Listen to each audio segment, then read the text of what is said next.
Hello everyone, this is Cross. What I'd like to talk to you about today is my Dungeons & Dragons 5th edition Prestige Class system. Now, I was introduced to the concept of Prestige Classes back in 3rd edition Dungeons & Dragons, and what I found immediately was that that's what started to drive the optimization of a character in order to qualify to take them. You take a pinch of Fighter, and a dash of Wizard, and maybe a helping of Cleric, and you found a recipe to take the first level of your desired Prestige Class. And while this concept may have worked in previous editions of Dungeons & Dragons, I do not feel that this approach has a current place in the rule set of 5th edition. If you stick around, I will give you an overview of design that I'm currently working with, which is heavily based on narrative and storyline progression rather than any form of XP system or milestone. And I'm going to discuss how to acquire Prestige Class and how to increase rank in a Prestige Class. But first, let's talk about what is a Prestige Class. When I set out to design a Prestige Class system, I tried really hard to focus on presentation. I needed to understand exactly what I wanted a Prestige Class to be. And initially, it was just like it was in 3rd edition. But the concept I was working on, it began to grow and take a different shape. I began to look at how the Prestige Class could be something like racial, faction, or job prestige roles, as well as just classes. I talked about how the concept of a blood mage could be a prestige class, or maybe the Witcher from the Witcher series could be more like a racial prestige role. And I even looked at Matt Mercer's Blood Hunter and looked at his concept from more a prestige class side of things rather than a standalone class. So to define what a prestige class is for me, it's going to be something that changes the rules of the character, or how the character interacts with rules, or how the character interacts with the world. It changes something, and sometimes there's some negative drawbacks that kind of come with the positives that come with it. You can have a prestige class, but your hit dice might not work the same, or you could regain spells differently. My system's not going to be for everybody. It's going to make characters more powerful, and some people are really adverse to power creep. However, I'm really trying to encourage people to try and allow their PCs to become more powerful. You can always make the world feel more dangerous because you're the DM, no matter how powerful the PCs get. And with homebrew rules to increase the power of PCs, there are also rules to increase the power of monsters and other NPCs in your world, but make sure that the players actually feel more powerful. If you increase the power of the players and you increase the power of the world at the same rate, the characters do not feel more powerful. Allow them to become powerful, and on occasion, show them that somebody else in the world has the same kind of power that they do. Acquiring a prestige class in my system is a storyline effect. You meet an NPC with a unique fighting style or a new way of casting spells, or maybe something changes you into a new race, or you get a new job. Prestige classes should be able to fit on multiple core classes to function properly. I do not want to design a prestige class that relies on a unique function of a particular class, such as ki from a monk or superiority dice from battle master fighter, in order to work. Broad stroke requirements such as can you use a martial weapon, or can you cast spells, or do you have proficiency in this skill, should be the requirements for a prestige class. Other things could be, do you have the appropriate background, not necessarily the background choice, such as noble or acolyte or something, but does your character just come from a certain background, such as are they royal blood, or are they part of some sort of druidic circle that allows them access to this sort of thing? You can design any sort of narrative reason or any sort of narrative hook to acquire a prestige class, but this is what it is. It's a story. It's a storyline. It's not necessarily something mechanical. I run a heavily narrative game. I can tap into the lore from my PCs, and you might not be running this type of game, but you can still use this system just by having the trainer sitting here. He needs to do this thing.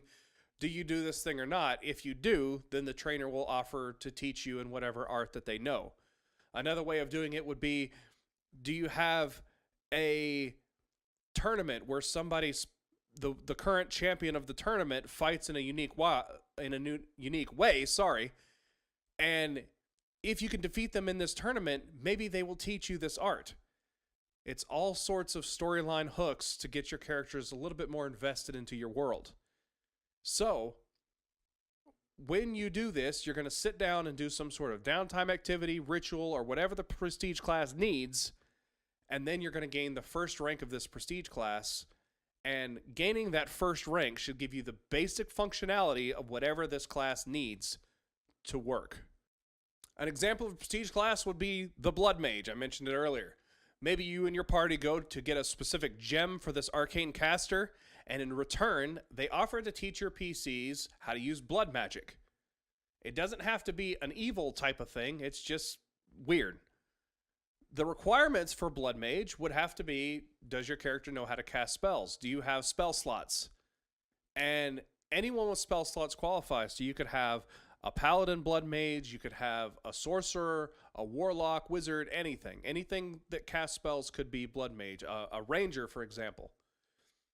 Then your character receives a special tattoo that the character now can access and can draw into their own blood to cast spells. The effect being that you can use a number of hit dice equal to the spell level in order to cast a spell with hit dice rather than your spell slots. So if you were to use 4 hit dice, you can cast a 4th level spell. Cool. So this would be the baseline operation of this class. This is essentially the functionality of the class. Increasing in rank gives you more options. So another option could be, what if PC becomes king or maybe a general in an army? You might be able to provide morale bonuses to a large area. Say if they were the general present on the field gives this large radius of a morale bonus, maybe, extra damage, or maybe this unit is more resilient if you're dealing with large warfare types of things. Maybe you join a faction instead. Maybe the faction gains special abilities. They teach some sort of art that allows you to teleport in a shadow or something. Whatever your world has, you can use this sort of system to say, okay, you're rank 1 in this faction. It may not give them any special abilities other than, oh, you're rank 1, you have access to this from our faction. Rank 2, you have access to this from our faction. Oh, you're rank 3, well, you get some sort of special weapon, or maybe we'll loan you money from time to time, or maybe that's all it is you get a certain amount of money from your faction just by being a certain rank. It's whatever you as the DM want to have happen when they gain some sort of prestige class. Really, the possibilities are endless. Increasing rank in the prestige class is going to be done after fulfilling some sort of special goal. Remember, this is not an XP-based system. It's more akin to like a milestone system, but it only really happens when the trainer feels that you are ready to learn more. The Blood Mage, for example, maybe they need to spend a number of hit dice in order to cast enough spells, and narratively that means that you're getting a feel for how it works, and maybe you're building up some sort of tolerance to allow you to do more. If you're a king, maybe the rank is determined based on the population of your kingdom. If you're a general, maybe the people directly underneath your army. If you're a faction sort of class, perhaps the rank is based on a number of tasks that you've done for this faction. So if you've done 3 jobs or 4 jobs, maybe you qualify for the next rank. Either way, as DM, you have the final say on whether or not the character actually meets the criteria to go up in a rank. And it shouldn't be something as simple as you've gained this much XP or anything like that. The entire process happens while you are still gaining XP with your normal class.